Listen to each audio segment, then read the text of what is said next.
We were discussing about the packet scheduling algorithms for providing fairness as well as quality of service guarantees in internet.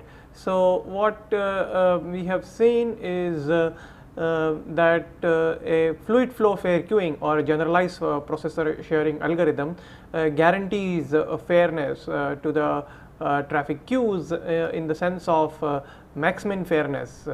But as we know that a fluid flow fair queuing operates only on the traffic arrivals which are considered as a fluid, and in practice the traffic arrival will be in packetized forms. So then we were looking for the packetized versions of the fair queuing algorithms. So we saw various versions. First is the round robin scheduling algorithms or the weighted round robin scheduling algorithms. Then we also saw the deficit round robin algorithms.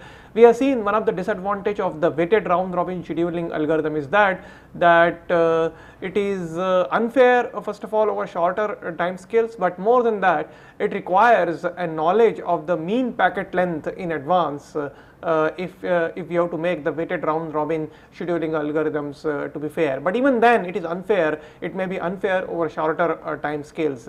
The disadvantage of having to know the mean packet size in advance was addressed in the deficit round robin by maintaining some kind of credit. But then even then the disadvantage of the deficit round robin continues to be that it is unfair, it could be unfair over shorter time scales.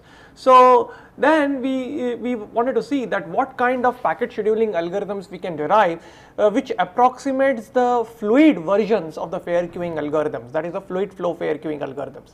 So we were working towards that, and first we try to see that how we can keep track of the progress of the work done in the fluid flow fair queuing algorithms, okay, and accordingly then we take a decision of scheduling the packets in the packetized versions of the fluid flow fair queuing algorithms. So we define a property called a virtual time of the system. So that's what we are saying, that a virtual time is a non-decreasing function of time t, and it is a piecewise linear function with this slope dvt by dt is equal to r, okay, divided by summation over rho i's, where rho i's are the rates which have been allocated to the session I, and this summation is over the set of all sessions which are backlogged at time t, and the r is the output link rate. So we can see that the virtual time,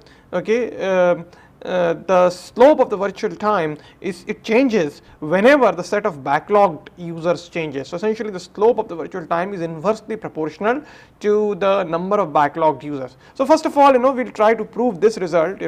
How do we get this result? So let us first prove this result.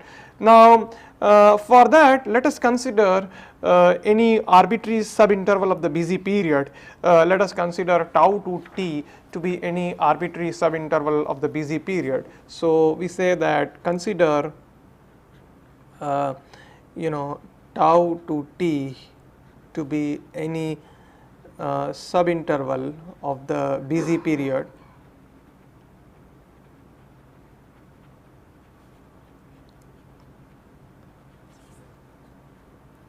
during which no session changes states, where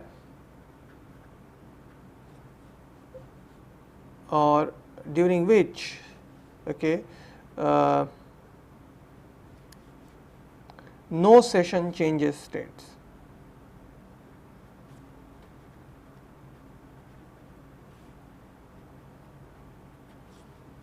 Okay.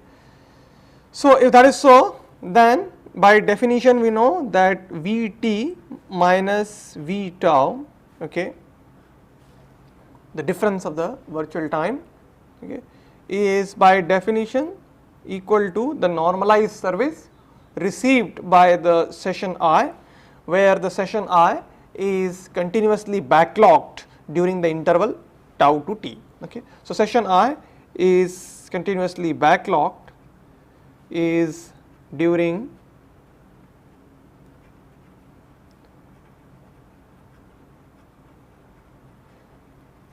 continuously backlogged during this interval tau to t. So, we have seen that the change in the virtual time of the system is equal to the normalized service received by the session I, which is a pack-locked session.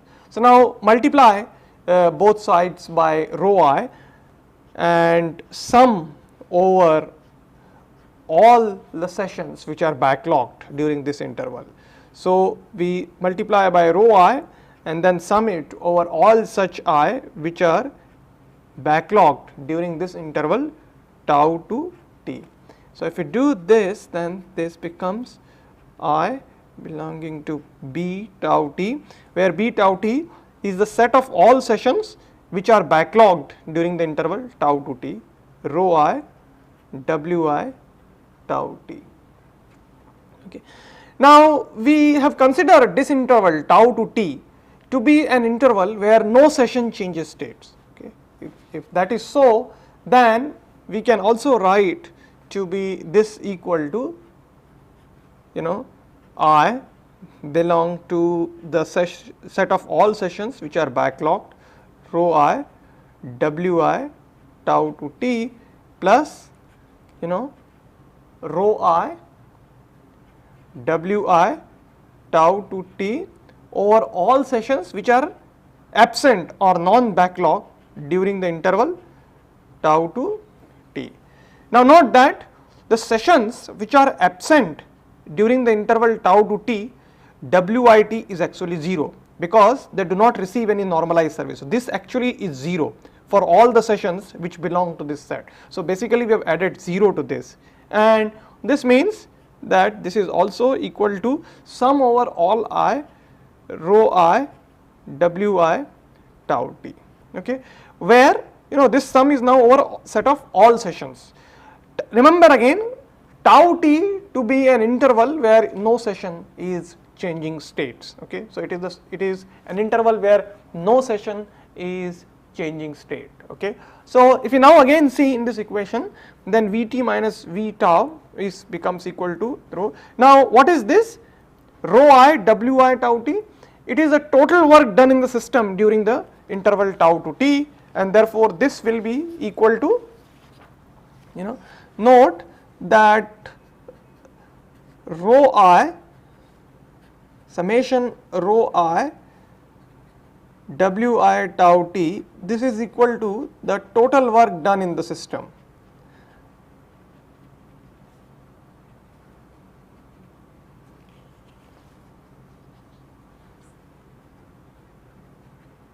Total work done in the system during this interval of tau to t, right. So, therefore, this becomes equal to r into t minus tau, and this tau to t, remember, is a sub interval of the busy period, and it is a work conserving scheduler. So, the scheduler is continuously working. This is the interval, this is the output link rate, and therefore this is the amount of work which has been done by the scheduler, and hence from the previous equations, if you see from this equations, this becomes now equal to Ri into t minus tau. So, therefore, we get is Vt minus V tau, this becomes equal to R of t minus tau upon rho I, where I is the sum over the set of all backlog sessions. So, this means that the slope, okay, dVt by dt, this is given by R upon summation over set of all sessions which are backlog, summation of rho i's over all sessions which are backlog. So, you can see that, remember, tau to t is the interval where no session changes states. Now, during such an interval where no session is changing state, the virtual time, the slope of the virtual time is inversely proportional to the number of users which are backlogged, and it is equal to Ri into summation of all the rates which have been allocated to these different sessions over the set of backlogged users. Okay, so it is equal to R upon summation rho i's. Now whenever this set changes, that means whenever one of these backlogged users becomes unbacklogged or one of the unbacklogged users become backlogged, then the slope changes. Okay, so therefore the virtual time is actually a piecewise linear function and its slope changes whenever the set of backlogged users changes. So it's something like this, that this is the slope and which is equal to r upon summation rho i's, and if some users becomes unbacklogged, then slope increases. If some users becomes more backlogged, and slope decreases, and so on. So it's a piecewise linear function. This could be an interval. This could be an interval where no session is changing state. The users which are backlogged, and the users which are non-backlogged are backlogged. Now it is at this point some session changes state, so then you go into another slope where the set has changed, okay, and so on. Okay, so therefore the virtual time Vt is a piecewise linear function, right? Now we will try to define something called as the virtual finish times. Okay, what is our objective? Our objective is trying to define the packetized versions of the fluid flow fair queuing. That is what our objective is. Now what we have done now is we have defined something called virtual time, which is keeping track of the work done in the system. How? The virtual time increases in proportion to the normalized service received by a backlogged session. Now in fluid flow fair queuing, remember that a normalized service received by all sessions which are backlogged is equal. Okay, it is equal at every instant of time. The normalized service received by all backlogged users. Okay, so therefore the virtual time, by defining the virtual time in this manner, the virtual time is keeping track of the total service which is being given by the scheduler or the server in the fluid flow fair queuing systems right now. Okay, so now we will try to attempt defining the packetized versions of this fluid flow fair queuing. Okay, so let us see. Okay, now we define some quantity which we call it to be as the virtual finish time. Let us say that Pik is the kth packet of ith session. Aik is the arrival time of the packet Pik, and Dik is the departure time of Pik in the fluid flow fair queuing.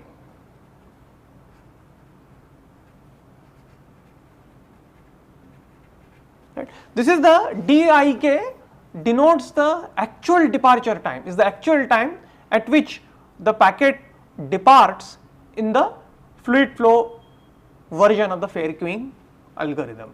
Okay. Now we define some quantity, and this quantity is Fik. Okay, this quantity is for the kth packet of the ith session and defined to be V of Dik. So what it is? It is the virtual time of the system when the packet Pik departs. Okay. So at the time of departure of the kth packet of the ith session, we see what is the virtual time, and we call that virtual time to be Fik. Okay. So this we call it to be as the virtual finish time. Okay. Now first of all note that if T2 is greater than T1, okay, then Vt2 will be greater than Vt1. Virtual time is actually monotonically increasing, right? So therefore, if we schedule packets, therefore if we schedule packets in the increasing order of their virtual finish times, okay, if we schedule packets in the increasing order of the FIKs, then it is equivalent to saying that we are scheduling packets in the increasing order of their departure times in the fluid flow fair queuing, right? Because if the departure time of, let us say, kth packet of the ith session is greater than, say, lth packet of the jth session, that means if dik happens to be greater than, let us say, djl, right? Obviously, from the monotonicity property of the virtual time, okay, fik will turn out to be greater than fjl. So if I schedule the lth packet of the jth session first, okay, note that in the fluid flow fair queuing it will depart first because its departure time is less. So therefore in the fluid flow fair queuing it will depart first. So if in my packetized version, if I schedule this packet first, then I am likely to be fair. That is what I can assume. Okay.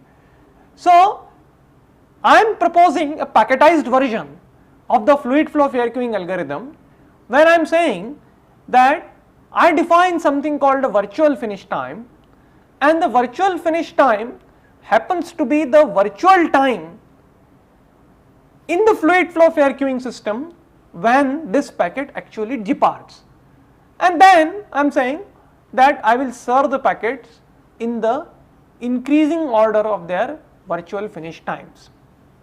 Now the first question of course is that if I schedule the packets in the increasing order of their virtual finish times, am I fair? Okay, that is first question. Second question is that how do I compute these virtual finish times? Okay, do I have some better way, some efficient way of computing these virtual finish time? Is there an easy way of computing the virtual finish times? Okay, so we would see that we will answer these two questions. First we will try to see how it is possible to compute the virtual finish time in a very easy recursive fashion, and then we will also prove that if we design a packet scheduling algorithm where we are scheduling packets in the increasing order of their virtual finish times, this algorithm is likely to be more fair, okay, or closer in terms of fairness to the fluid flow version of the fair queuing algorithm. So we will first see how to compute the virtual finish time in a recursive fashion. Okay, so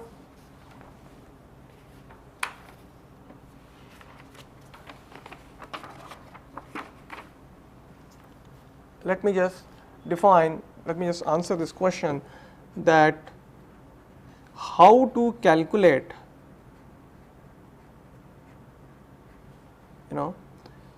virtual finish time. Let us answer this question first.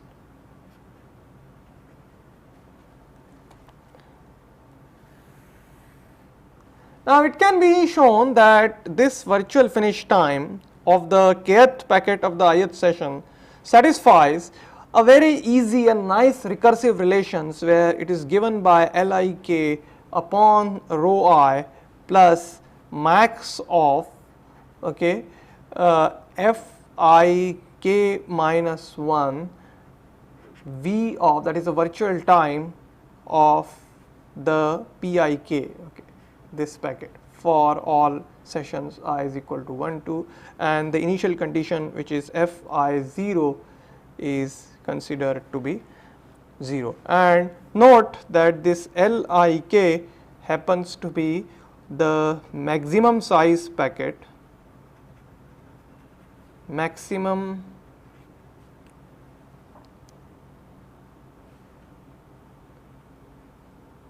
oh sorry, this is the size of the, this is not the max, this is the size of the kth packet of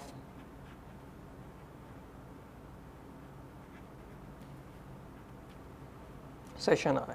So, we can see that the virtual finish times can be computed in a very easy recursive fashions. All we need to know is to keep track of the virtual time, okay, is to find out the virtual time when a particular packet arrives. And if a particular packet arrives, and if we that time look at our fluid flow, a fair queuing calculator, and from that we determine what is the virtual time when the packet arrives. If we know that, and if we plug into these equations, we can actually compute, okay, the virtual finish times of the packet. So, let us try to first prove this, okay, this equation. Okay. Now, let us define a quantity BIK is defined as max of AIK and DIK minus 1. That is, what is AIK? AIK is the arrival time of the kth packet of the ith session. And what is DIK minus 1? DIK minus 1 is the departure time of k minus 1th packet of the same session, ith session. Okay. Now, we define this BIK quantity to be maximum of either AIK or DIK minus 1. So, what is the significance of this BIK? The significance of this BIK is that the PIK, this packet, that is the kth packet of the ith session, it cannot start service,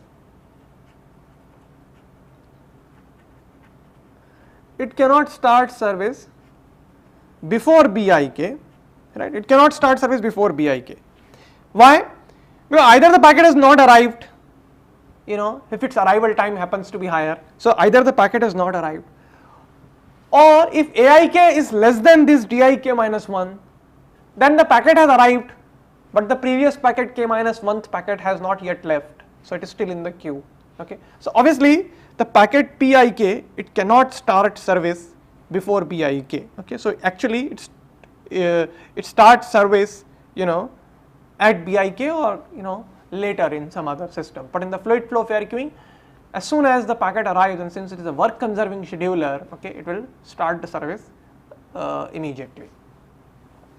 So, another thing is that all the previous packets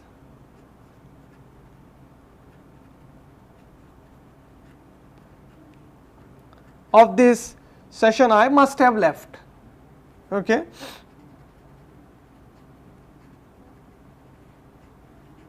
Must have departed by this time BIK, right. So, now let us see, we define LIK minus rho I.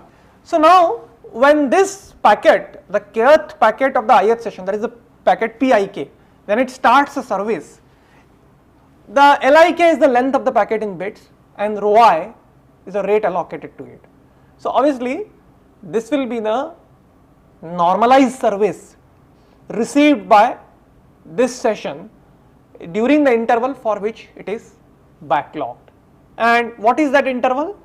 That interval is extending from BIK to DIK. DIK is the time when this packet will depart. Okay. So, I write this to be equal to that, this is equal to the normalized service received by the session BIK DIK. Note that the session I is continuously backlogged during the interval BIK to DIK. During that interval BIK to DIK, the session is continuously backlogged, and therefore I can write this to be virtual time at DIK minus virtual time at BIK, right. Now since now what is BIK? So I just write here in the presence of BIK. BIK is the virtual time of max of AIK into DIK minus 1. Now since we are considering during the busy period, okay, since virtual time is a monotonically increasing function during this interval, okay, during the busy period, since virtual time is monotonically increasing,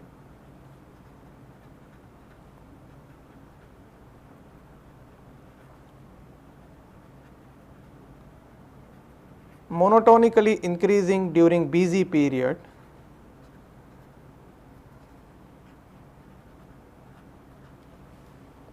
right. So since it is monotonically increasing, I can change this operator of max and V. So what I get is that Lik upon rho I is equal to, what is VDK? VDK by our definition is Fik, that is the virtual finish time, minus, if I change this, max of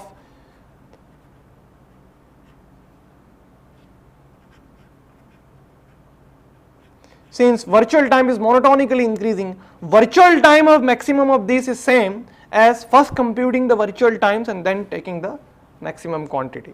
And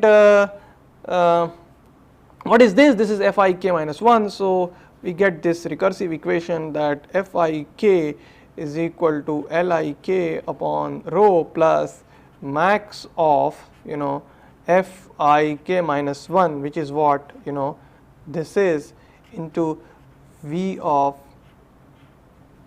AIK. Okay.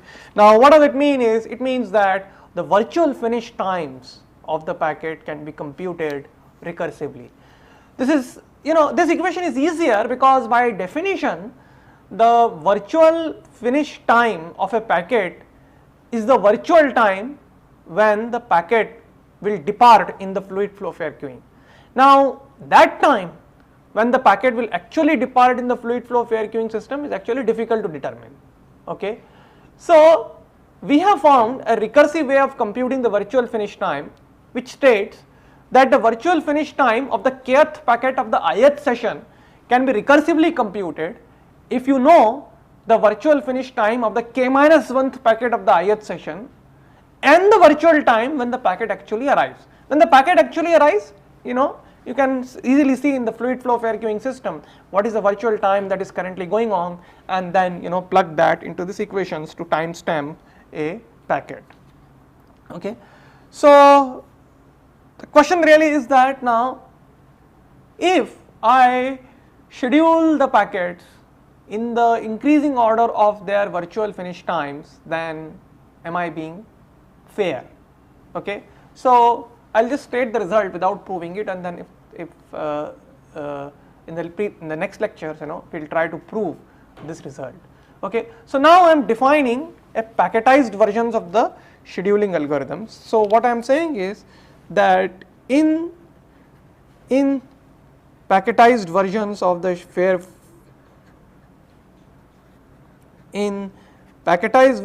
the fluid flow fare queuing algorithm,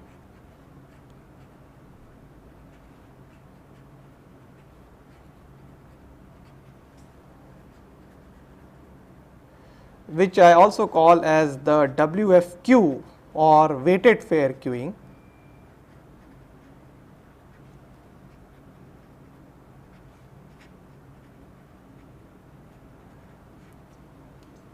or it is also called as PGPS, as packetized generalized processor sharing.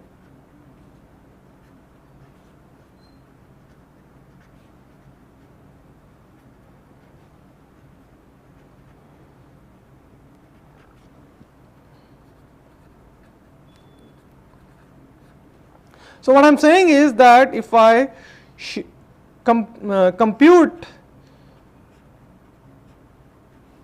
the virtual finish time,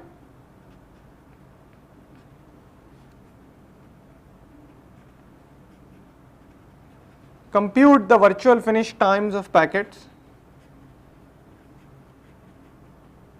and then schedule the packets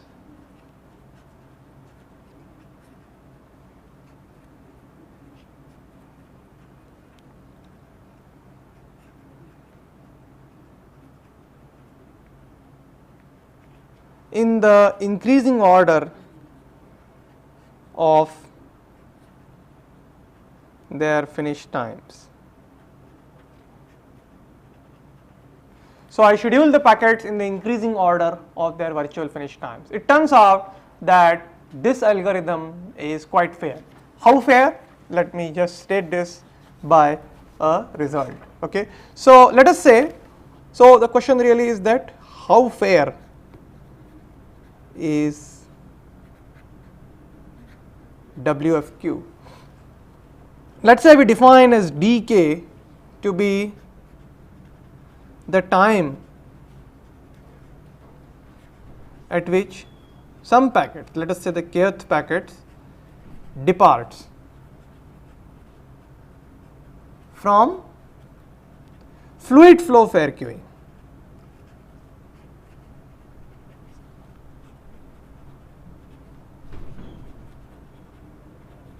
Right? dk is the time at which the packet departs under the fluid flow fair queuing. And let us say we define dk hat to be the time at which this packet departs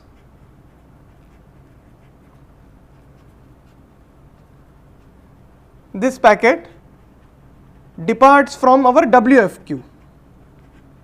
Then it can be shown that dk hat minus dk, that is the difference in their departure times, will be bounded by Lmax by R, where Lmax is the maximum size of the packet.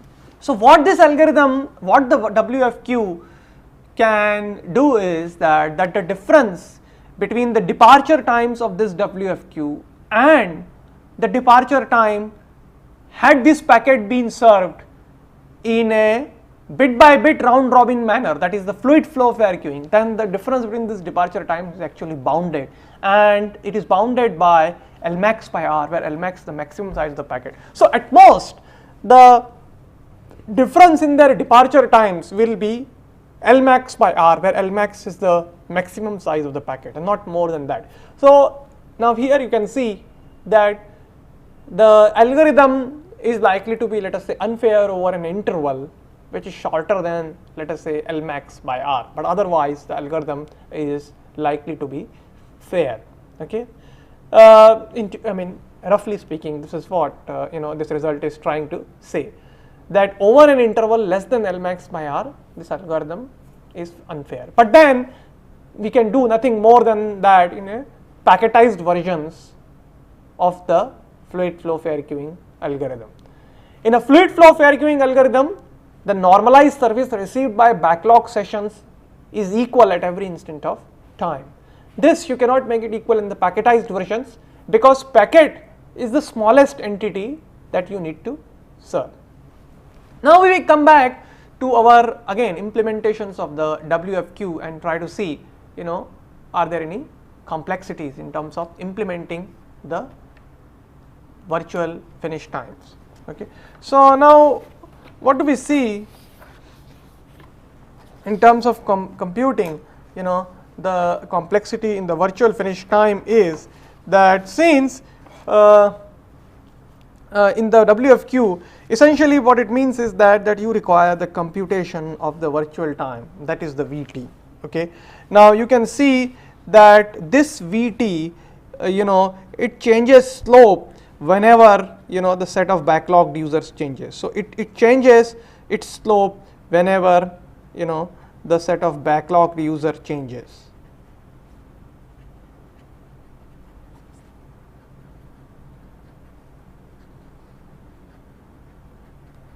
Whenever the set of backlogged users changes. So computing the virtual time means that you need to keep track of the backlogged users. Now that, which is not so difficult, because what's happening really is that a virtual time is monotonically increasing, and whenever the set of backlogged user changes, the slope of the virtual time changes. But the difficulty is that, suppose right now a packet is in service. This packet starts service at time, let's say T1, and it finishes the service at time T2. Okay. Now during this interval T1 to T2, some more packets may arrive. Now remember that we need to know the virtual time at every packet arrival, right? From this, if you see, then we need to know the virtual time at every packet arrival. Now what may happen is that during this interval, T1 to T2, when the particular packet is served, it might be possible, okay, that the set of backlogged users during any arbitrarily small interval, say T1 to T2, the set of backlogged users which may change may be of the order of the total number of sessions also, right? Because it may happen that in the fluid flow fair queuing, all sessions or a large number of sessions may finish service simultaneously. Okay, if that happens, then this set of backlogged users changes. Okay, if that changes, then the slope of the virtual time changes. Okay, so therefore during any arbitrarily small interval of time, it might happen that the number of backlogged users, the change in the number of backlogged users may be of the order of the total number of sessions. Okay. So the breakpoints, in your virtual time slopes may be arbitrarily very large, approaching the total number of sessions. And in a typical, remember that these packet scheduling algorithms you are implementing in a router, and a typical router, the number of flows may be as large as 100,000 or even if 10,000. Then, in order to compute the virtual time, we actually then the complexity of computing the virtual time, if it approaches the total number of sessions, then the number of computations that may be required may be very large during a small interval of time, and as a result what may happen is that we may not be able to compute the finish tags or the virtual finish tags of the packets in a fast manner, and therefore our packet scheduling algorithm may not work at high speeds. Okay, so this is the major problem. Okay, now so therefore we are saying that the virtual time changes its slopes, and whenever the set of backlog and users changes, and the number of breakpoints, therefore, okay, the number of breakpoints in the VT, the slope VT can be as high as the total number of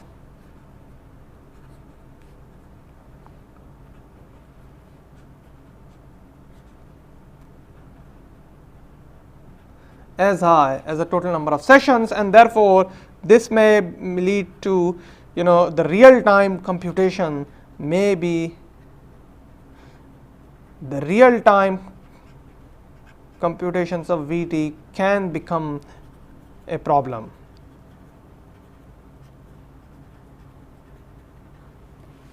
Right. So even though it appears that to compute the timestamp of the packet, that is the virtual finish time, we have found a very simple, nice recursive algorithms where the virtual finish time of the packet can be computed recursively by knowing the virtual finish times of the previous packets and the virtual time of the system when the packet arrives. Though we have found a very nice recursive way, even then we find that the computing the virtual time itself could be a difficult task, because the number of breakpoints can be as large as the total number of sessions, and the total number of sessions themselves can be quite large, and therefore the computation of the virtual time can be a problem. Otherwise also the computation of the virtual time is not so much of a tough task. All we need to know is that we need to keep track of the number of backlogged users. Virtual time otherwise is increasing monotonically, and whenever the set of backlogged users changes, this slope changes. Okay, but the problem really is that the set of backlogged users, the change in the set of backlogged users can be very large, and therefore the breakpoints could be very large, and therefore the real time computation of the virtual time could become difficult. Okay. Now before we go to address this problem, let me just give you an example of how actually a weighted fair queuing algorithm will work by giving you an example and computing the virtual finish times. Okay. So let's see with an example. And this example is, let's consider a very simple example where we are saying that there are 3 sessions. Now session 1, 2, 3, let's say the output link rate is, for the time being, is 1 bit per second. This session gets a packet of 1 bit, this session gets a packet of 2 bits, this session gets a packet, all at time t is equal to 0. Then we'll assume that a packet of session 2 bits arrive at time t equal to 4, right. Now if you compute the virtual finish tags of these packets, okay, so how do we compute the virtual finish tags of these packets? F11, as by giving this example of F11 is, assume the allocated rates of these row i's are all equal for them, okay. So the weights are equal, okay, which becomes equal to let's say 1 plus max of 0, which becomes equal to 1, then F21, which is equal to 2 plus max of 0, and this becomes equal to the 2, then F31, which becomes equal to, let's say, 2 plus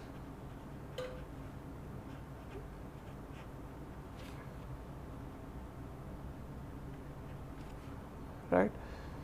So now we need to schedule the packets in the increasing order of their finish times, and we schedule the packets, first packet this of session 1, second packet of this session 2, and the third packet of this session 2. So essentially this packet gets served. So if I serve this packet, this will finish its service 1 bit per second, so at the time 1. If I serve this packet, then this packet will finish its service at time 3, and this packet will finish its service, this third packet, of time 5, because there is a tie between these two, so we can choose any arbitrary packets. So the session 1 packets get served here, okay. So this is session 1, this is session 2, this is session 3. Now note that at 4, the session, once this packet arrives, and that time I need to know what is the virtual time. So I need to know what is the virtual time at time 4, okay. This I need to compute. So let us say what's happening in the fluid flow fair queuing. So if you see in the fluid flow fair queuing, okay, this is 1 bit per second, 1/3, 1/3, 1/3 for bits will be taken up from each of the flows. So the virtual time actually increases something like this, that this is 1, 2, 3, then 4, then 5, then 6, and then 7, and so it is in. So if you see here, let's say 1, 2, and 3, and so on. So if you see So the slope of the Vt is 1/3, and this at time t, if you are serving in a fluid flow fare queuing, then the virtual time slope is 1/3, and if you see at time 3 in the fluid flow fare queuing, the session 1's bits would have been served. Now at time 3, since the session 1's bits would have been served, this session would have been completely served. Now only two sessions 2 and 3 are backlogged, and therefore it changes its slope. So now it becomes half. It becomes half till about 4. So till about 4, and at that time the value of the virtual time, therefore, so note that this slope is 1/3, okay, of the virtual time. So the slope here is 1/3. Now this slope changes, and this becomes, the slope becomes half. So at time 4, the second packet at the session 1 has arrived, and at that time the value of the virtual time will be 1.5. So we wanted to know this, what is the virtual time at time 4. So this is actually, we determine that 1.5. So if it is 1.5, and if you wanted to calculate F12, that is the finish time of the second packet of the first sessions, that becomes equal to a packet of length 2 arrives. So 2 plus max of the finish time of the previous packet, which was 1.5. So this becomes equal to 3.5. So obviously this is less than the finish time. So this is greater than, this is greater than the finish times of either of these, that is the third session. So therefore this packet only is likely to be served in the packet scheduling algorithms. Now let's look at again. Now after this, what happens? The packet has arrived at in the first session also. So the slope changes again, and the slope now becomes equal to 1/3, and at this point it becomes 1/3 again, and at this point at 5.5 here, both the sessions, that is session 2 and session 3, they are completely served, and after this the slope becomes 1 because only the user 1 is now backlogged. So at this point the slope again becomes 1/3 from 4 to 5.5 slope again, and then at this point remember that both the sessions, that is the session 2 and 3, they have been served completely, they are both bits, and then only this session is remaining backlogged with the packet 2. So therefore this slope becomes now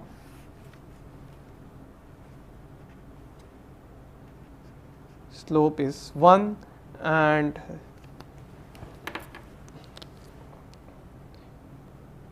this packet finishes service at 0.7. So this way this slope is 1.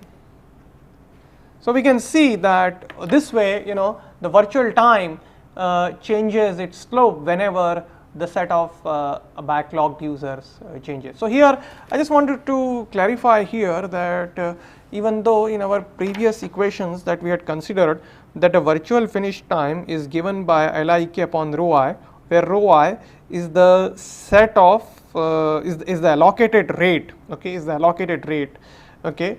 But in computing this virtual finish times here, I have taken these rho i's of all the 3 users to be 1. Essentially they are considered as the weights, okay. So I have given them the weights of 1, 1, 1, which means that all the 3 users have been allocated equal rates. So I have not considered the specific values of rho i's. In place of rho i's, you could also consider the weights, the different weights which have been given to the 3 individual sessions, okay. So I mean that is the minor point that I want to make here, because of the particular example that I have considered, really I have illustrated it by considering that different weights have been given to them, and they are not actually in terms of the allocated rate, okay. So weights I have considered. So the weights and the rates, okay, they do not make sort of much distinction in terms of computing the virtual finish times. all right. So this gives an example and also an idea how to compute the virtual finish time. So I again want to reiterate that what we were discussing is what we thought is that we wanted to have an algorithm which is which approximates the fairness character of the fair queuing algorithm. So we consider both the weighted round robin or the deficit round robin and found them to be approximate versions of the fluid flow fair queuing algorithms, but not so fair as we would like to be. Then we considered these packetized versions of the fluid flow fair queuing algorithms, which we called as the weighted fair queuing algorithms, and we saw that we can derive a fair version of the packetized fluid flow fair queuing algorithm, provided if we keep track of the actual work done in the system of the fluid flow fair queuing and then schedule the packets in the order of their virtual finish times, and we can see that this algorithm is fair in the sense that the difference between the departure times in the packetized versions and the fluid flow fair queuing versions will remain bounded by the maximum size of the packet divided by the output link capacity. So it turns out to be very close to the fair queuing algorithm in terms of fairness, but the problem remains that we need to compute the virtual time for the implementations of the weighted fair queuing algorithms, and computing the virtual time actually requires keeping track of the set of backlogged users, and that can pose a problem in terms of the real time computations. So we should look for algorithms which can address these problems in the sense that the real time computation of the virtual time can become easier, and at the same time we retain the basic characteristics of the fairness of the packetized versions of the scheduling algorithms. So that we will address in the subsequent lectures.